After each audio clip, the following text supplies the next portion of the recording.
order the March 9, 2016 meeting of the Southborough School Committee. First order of business is the annual public hearing on the budget, this time for fiscal 17. Thank you. Good evening. This is the final process in the approval of the budget for FY 2017 before our town meeting appearance. And this evening, it is the public hearing where we share information regarding the line item for our FY 2017 budget.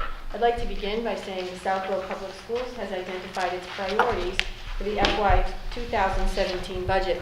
These priorities are included in the public hearing document. The Southborough School Committee is committed to providing an exceptional educational experience for all students in a cost-effective manner. It commits to a strong partnership with parents, community, and a positive working relationship with other parts of the town governments in the development of the school budget. The budget priorities and the mission of the Southborough School Committee serve as guiding principles by creating a framework for discussions and decisions taking place throughout the budget process.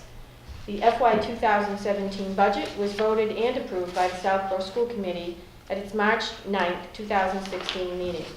A copy of the FY 2017 School Committee voted and approved line item budget is available online through central office and distributed again this evening.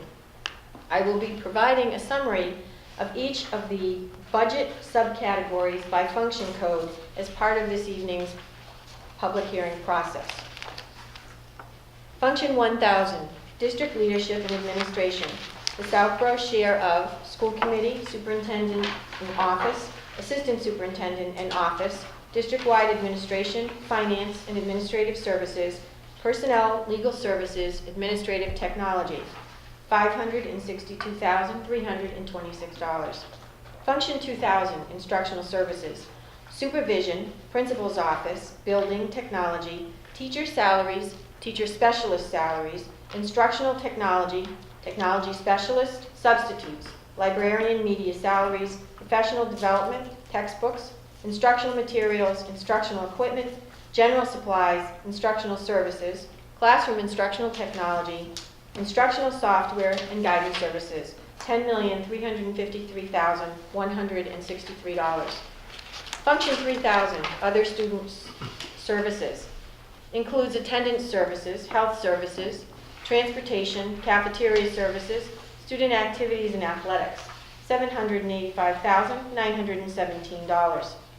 Function 4000, Operation and Maintenance of Plant, custodial services, custodial supplies, heating, electricity, telephone, gasoline, water, sewer, maintenance of grounds, maintenance of buildings, and maintenance of equipment, networking and telecommunication, technology maintenance, $1,695,499. Function code 5000, fixed charges, which includes rentals and leases, $4,100. Special education, function code 1000, supervision, Southborough share of district leadership, legal services and administrative technology, $17,800. Function code special ed instruction, includes the district share of supervision of Director of Student Support Services and Assistant Director of Student Support Services, Assistant to Special Education, Office Instruction, Teacher Salaries, Professional Development, Textbooks, Instructional Technology, and Psychological Services, $4,387,012. Function code 3000, Other Student Services, Health Services and Transportation, $692,000. Function code 4000, Operation and Maintenance of Buildings, telephone, electricity, maintenance of grounds and equipment, $7,000. Fund code 9000 includes programs non-public schools, $897,046. The total cost of this function code 9000 is $1,466,000, which is offset each year by our circuit breaker grant reimbursement receipts. This year, or next year, FY 2017, that $1,466,000 is offset by similar reimbursement funds from circuit breaker of $568,954. The total FY 2017 operational budget is $19,401,863. representing an overall increase of $492,863, or 2.61% over the FY 2016 operational budget. Very good. With that, we open it for public comment, I believe. Is there any public comment on the budget?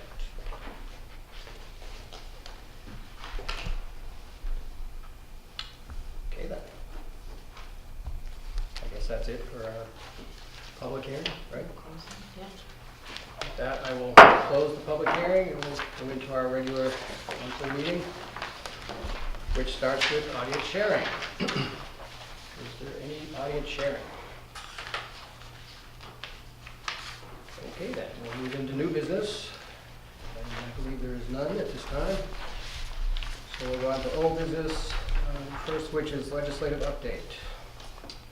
Sue, did you want to talk about that? I would, yes. We have our exciting event that we look forward to each and every year. And this year, the Save the Date Day on the Hill, which is an opportunity for school officials and school committee members to travel to the State House in Boston to meet with our legislative team to talk about issues that are relevant to our district concerns. And I know each and every year, Southborough sends quite a number of representatives. And last year, we actually had an opportunity to sit, I think, with Carolyn Dykem and Representative Dykem for almost an hour. We know that this is a meaningful activity for us to engage in simply because of the feedback that we've received from our legislators and the impact our conversations have had with them over the years. Specifically, last year we talked a lot, as we always do, about special education reimbursement and what are acceptable expenditures, or what should be considered acceptable expenditures. But last year we talked a lot about the kindergarten grant and making sure that that was refunded or funded once again last year, and with great success that was able to happen. So it is a good time to meet with legislators, and again, they also provide a number of workshops and forums to inform the public about pertinent issues. So it's a day well spent. This year it's April 26th, and if you would like, we would be happy to register the contingent, but I think you can register it on your own as well. And I think we always carpool, so that's always an important part of this. And I think if you're interested in having us register you, Cheryl Leprey is not back yet, but Diane and Nancy Bissett are fill-ins. Our backup team are doing an amazing job, so you just send an email and we'll be happy to do that on behalf of everyone. There's also, we talked a lot about the Foundation Budget Review Committee. Earlier this year, there was quite a large packet of information that was shared, and it's something that has been discussed year after year after year. The Chapter 70 funding formula is quite frankly a dinosaur in terms of representation of true cost in today's educational environment. And a commission and a committee was formed last year, and they did release their suggestions for improvements to that. And I believe there is a resolution calling for full funding of the Foundation Budget Review Commission's recommendations. And here is a synopsis of that recommendation for the committee to review and take up for consideration. Could be a very good topic for Day on the Hill, if not before. It's also a topic that the MESC, the Mass Association of School Committees, is pushing. As some of you might have seen, there's a bunch of school committees across the state that have signed on to this resolution. So I thought we should consider it and check it out tonight. Maybe next month we can take a vote on it.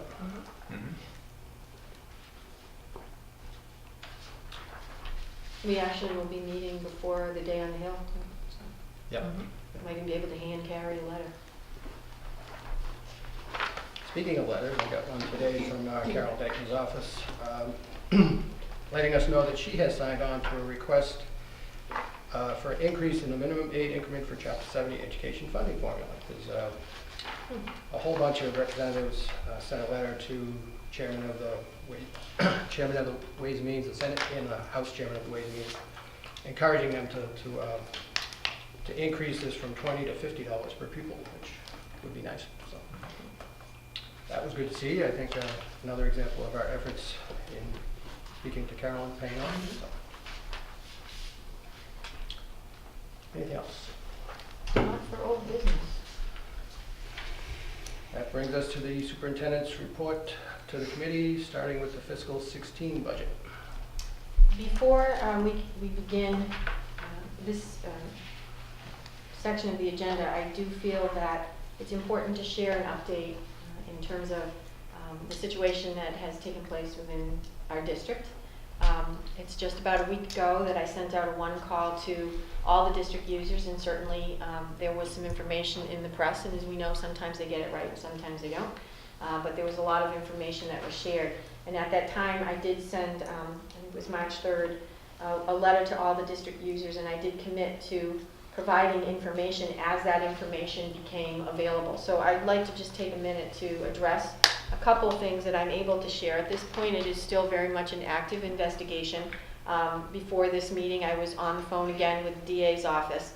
But we have moved very, very quickly on this situation, alleged embezzlement of funds. I think I just need to state that because that's really what the charges were. It was reported in the press. And we have done so much in a short period of time to address this issue, and I'd like to share with you a little bit of an update. I'm also hoping to put this out in a one call to our community members so that they appreciate that we are being very vigilant and very proactive, as we have been since this information became known. So at this time, we do have a high degree of assurance that any monies that would have resulted in a loss in fiscal 2016 will be recaptured, as we aggressively are seeking recovery from our insurance providers. This is first and foremost who we are working with and through, but this is one area of several potential identified sources of recovery. There will be no impact on the FY 2017 budget as voted and approved by the school committee. We continue to collaborate with local and state police, working with and through the district attorney's office as they continue to be very active in this investigation. I am in contact with our town administrator. It is very important to continue our collaborative dialogue, and again, have had an opportunity to speak with Mark Purple just yesterday to also reassure him that we continue that collaborative relationship. Our legal counsel continues to provide guidance and has assisted in recommending the services of several financial liaisons. Last week, when I became aware of the situation, I reached out to our legal counsel and asked that we engage the services of what is known as a forensic accountant, someone who will come in and do a thorough and very detailed analysis of how the situation occurred and what we can do to move forward, recover, and also to make sure that our district policies are the most stellar policies that we could potentially offer in the area of financial and budgeting. So we have engaged the services of John Sullivan, who is a forensic accountant with Melanson and Heath. Melanson and Heath is very well known and respected in the auditing world, as I engage in many conversations with our state police and with Maya, our insurance carrier, and just a wealth of other individuals who have helped us through this process continually. That is the firm they say, have you contacted? So we have every confidence in the forensic accountant that we have engaged the services of. This process began last Wednesday with a review of our files and records. It's part of a very lengthy and very in-depth audit process. It is anticipated that this will take several weeks, but it's well underway. I've also requested to give greater confidence and assurance to the greater community the services of a third-party oversight, so that this individual or firm will provide daily oversight of our financial transactions to just ensure full transparency and third-party lens as we offer checks and balances for our routine financial operations. That gentleman, spoke with him this morning. His name is John Crafton. He is a former longtime business manager, but he's also a longtime executive director of the Massachusetts Association of School Business Officials. He has agreed to not only provide oversight, but I have also recently engaged his services as we will be conducting a full financial operations review in all 3 districts, which includes reviewing our business practices for the purpose of determining statutory alignment, processes associated with budgets, financial reporting, payroll and accounts payable, all cash management, including budget and revolving accounts, written agreements between the school community and municipalities, and identification of our strengths, weaknesses, and recommended improvements in the areas of operations of the school district. He will work collaboratively with our forensic auditor who is looking at this specific incident. We want to make sure that we have a very global, holistic plan for strength as we move forward, and I'm actually very much looking forward to the recommendations that he will offer. It will make us better than we are and stronger than we've been, so I'm looking forward to that. And we are continuing to look at making sure that we have checks and balances with our accounts and with our financial institutions, just to be sure that we have maximized everyone who could possibly be on our account, so that we make sure we have continual oversight. The district attorney's office continues to be actively involved in this investigation. At this time, I am limited by what else I can share, but I don't want to share more to potentially hinder the progress that we are making, which is rapid, nor do I want to share anything that would hinder recapturing of funds or pursuing the maximum criminal prosecution that might be coming our way or someone's way. Any information that continues to come to light that can be shared will be shared, and I will be sending this out to all of our district members in the form of a district user one call tomorrow. So I thought it was important to put that before you all so that you can be reassured of 2 things. We are and continue to be expending from our FY 2016 budget in the most diligent, resourceful way with maximum oversight, that our potential for recovery is high degree, that's the term I was authorized to use at this point, and that we have spent a lot of time, as we do each and every year, crafting a very educationally sound and fiscally responsible budget. And this does not impact all the good work that has taken place by our administrators, by our school committee, by our town administrators and boards, to make sure that the budget that will be before the school committee, as presented by the school committee at town meeting in April, is solid, financial practices are well in place, and confidence restored in the great work that has been taking place in this district. So, thank you. Thank you. However, I would also recommend to the committee that, not in customary fashion, that we do not vote to approve at this point the financial report of February 29th, 2016, but instead we vote to hold, that is the vote to hold the budget until the review of the findings of the forensic audit are in or known. I have every hope that that will be available to us by the time we meet again in April. This recommendation does not inhibit our ability to continue our routine business operations. Okay. Anybody want to make a motion to that effect? Well, do we actually need to move that we hold it, or do we just need not to make a motion to approve it? Okay, that works too. Yeah, I think if we don't approve it, it's... Move on? Oh, Okay. Fair enough. Yes. Okay, thank you. Thank you. Anything else on the fiscal 16 budget? All right. Let's move on to 17 then. Budget priorities, which have not changed. Not changed, no.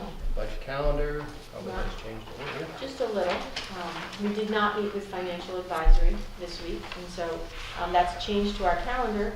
I have, however, received a call from Janet Maney, and if possible, time is short before town meeting, but if it's possible for us to reschedule, and that's the will of the financial advisory committee, we'll certainly make every effort to do that. But she and I have had a chance to chat, and Mark Purple and I also spoke a little bit about this. So I know they're trying to still get folks in to meet with them. But we don't have a date at this We point. don't have a date at this point, yeah. It probably won't be next week. Who knows? Well, Who knows? hopefully you'll be here. But Okay. if you have a recommendation, a hope for a date that you Well, want to I'd work actually, around. okay, well, we'll just let it fall where it falls. They don't want to meet with us, they don't want to meet with us. Oh, we should know, we did meet with Sam Stivers. Yes, The we did. liaison with the school committee, and that, I think, Right. went pretty well, so. Yeah. Right, so we You're had, somewhat up to speed, so. Yeah. right, by meeting with Sam, I think. Oh, yeah, that was a good meeting. Yeah. A couple hours well spent. Absolutely. In your packet is also a copy of the approved budget, which is really a more detailed line item of the public hearing function code and reading that I provided at the start of the agenda. So that's also in your packet, and up-to-date enrollments are also included in your packet as we provide each week, each month. No significant changes at this point to report. But we continue to track our kindergarten enrollments. Mr. Randall is very vigilant and diligent about getting those students enrolled, so I know that's something we want to keep an eye on as we move through. We've gained 5 since we met last. Good. So is it 117 now, next year? 118? Thank you. Okay, thanks. Thank you. All right, educational policy, I don't believe there are any at this time. Same with policy development and or distribution. Right. I'm sorry, can I just come back to the kindergarten enrollment? So, did we say 118 now? I see 117 on Oh, the... it may not have, I think it's 118 now. Okay, It may but not this have is- been the time that was taken. Okay, 24. but when this was, okay. It's hard to keep up with those kindergarten. It is, I understand. Yeah, there usually is a pretty good amount that even coming from this point forward, isn't there, normally? Yes. Yeah. So in a traditional year, we would expect that that number would go up from what it is now. Typically between 10 and 15 from what we anticipate this time of the year and the beginning of the school year. The projection does keep creeping up and up and up, like almost one more every month, it seems like. It does, yeah, usually a couple more, yeah. And spring's a big time for people to move. It is, So right, there's it's, a lot of us. All right, personnel items, we do have a personnel report. We do, there's a little combination, an appointment, and 2 leaves and 2 resignations. But that's also this time of year, and notice is provided by staff. So the leave of absence, that means that they're just not coming back from a leave of absence, correct? That's right. The Well, resi- Deb Lemieux is actually taking the leave from both of these are taking the leave from the positions that they had in the district to take positions, other positions in the district. Right. So technically, they have to submit a leave of absence.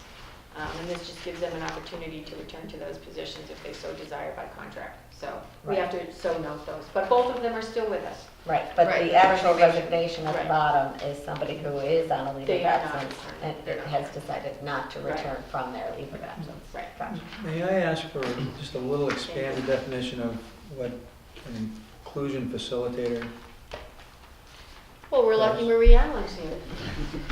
An inclusion facilitator is an itinerant staff that goes around to the different schools and works with general ed teachers and special ed teachers in inclusion practices Okay. and helping them develop curriculum. Okay, thank you. So Gwen has moved into that position because that. Yes. Okay. Yes. Great thing is these folks still stay in their district. Right. Communications, still none at this time?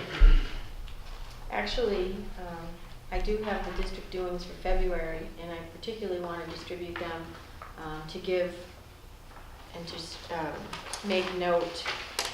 We noticed that they hadn't been distributed formally to the school committee. They've certainly been released publicly. But I wanted to draw your attention to the last item on this, and that really is a shout out and a tremendous note of gratitude to our own Terry Newman. Most of you don't see her because she is behind the camera, but we see her at every meeting in multiple tapings. And I had the opportunity to attend this event. I would say I attend many, but this was one of the most moving and celebratory events that I've been to in quite some time. Terry has been working on producing a celebration of the work that, or the dedication and commitment of some of our local veterans. It was an amazing presentation. Our own Dan Kalenda from our select board was present. Paul Semino was also interviewed. And all of the veterans, or most of the veterans, were actually in the audience. Some were World War II. Roger, you were there as well. So you may want to also share some thoughts. I do. It was tremendous. And I'm going to triple that, okay? It was not only just a great documentary that you created, but it was, I don't know, I'm worried about the Make America Great kind of, you know, but it was a great event. The fact that the veterans were there, and just kind of the communication and the socializing with them afterwards. It was really kind of one of the best nights I've spent in a long, long time. And it was really almost an afterthought that I went. Okay, I had nothing to do. I think I'll go over, and it was. I'm so happy I went. It was what you put together was wonderful, and again, as far as the documentary was concerned, and I have a son who's in Afghanistan now, and I sent him a link, to that in an email about that. It was just that moving to me. It was a terrific evening. Thank you very much for putting that together. I did speak to Mr. Mead and suggested to him that all too often our students are idolizing and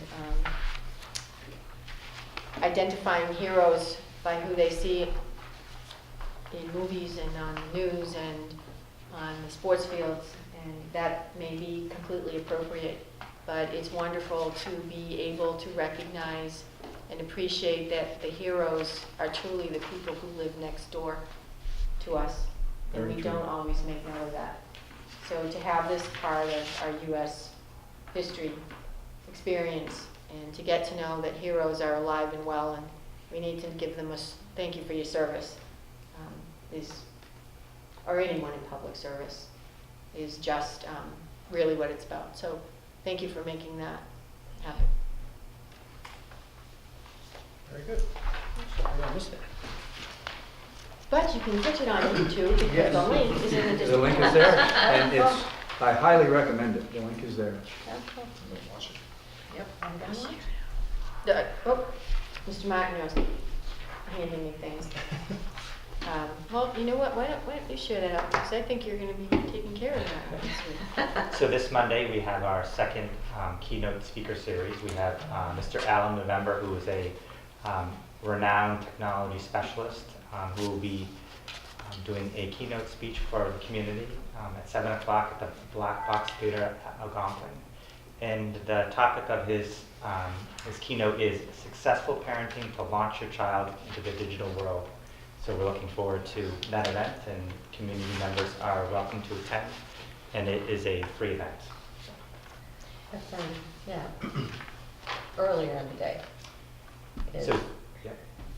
Go on. I'm asking sort of a No, question. take it away. Yeah, so the Superintendent's Curriculum Advisory Committee will be working with Mr. November from 3:30 to 4:30, and then he will take a brief break, and then we'll put him back to work, and he'll be working with the school committee on current issues in technology, and we'll be having a discussion and dinner, and then he'll begin his keynote work with the community. And if that wasn't enough about technology, our tech director, Leo Brown, will start on Monday as well. He's been in and out of the district, visiting with us, getting himself ready for his Monday arrival. And, you know, we did share with him that not always do we get an international, well-renowned speaker when our tech directors arrive, but on this particular occasion, it's a wonderful way to celebrate his arrival. I think everyone will very much enjoy working with him. He is truly an expert in the field, and he will be introduced to all the school committee members at the combined meeting next Wednesday. Great. So it's going to be a great day, and I suspect he'll be at all 3 meetings. Yes. I think he will Yeah, be, this evening. as a matter of fact, yes. All right, great. So action on minutes from February 10th. I do have some corrected minutes. And I will distribute them to you. The corrections are still noted in red. We did catch another one. We missed a number 5. So there was one, 4, 4 or 5, so I corrected that. 5.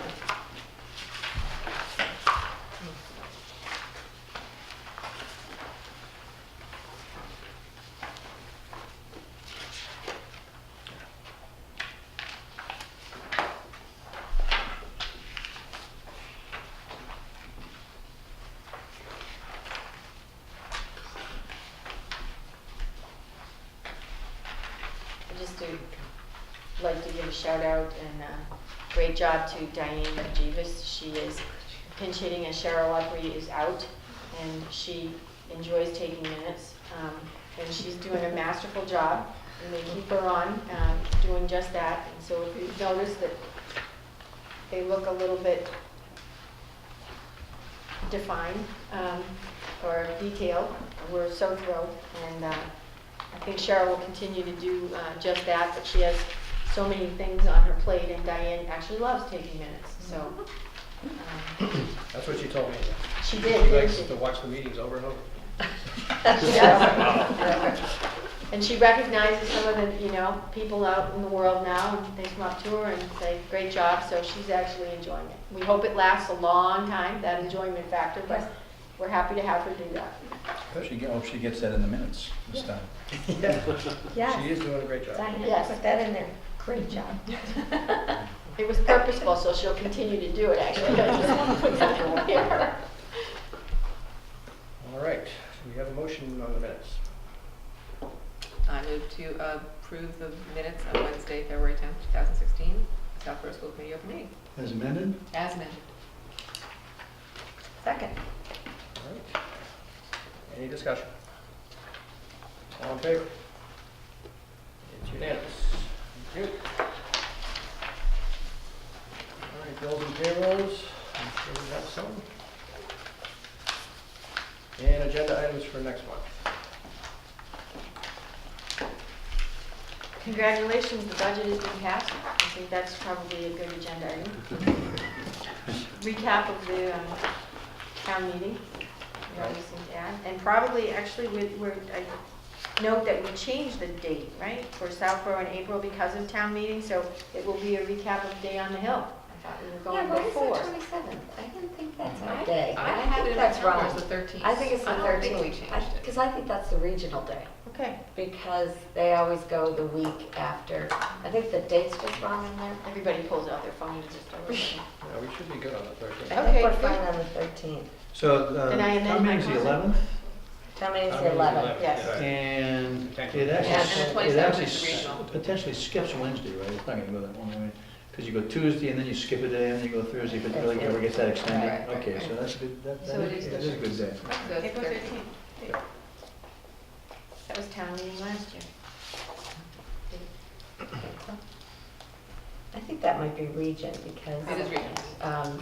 they always skip because of school vacation week Yeah. in April. So they're in April.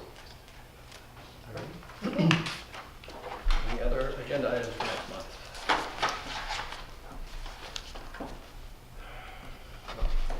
There's time. Yeah. Yes. All right. And that brings us to audience sharing once again. Anyone? All right. I guess we need a motion to adjourn. I move we adjourn.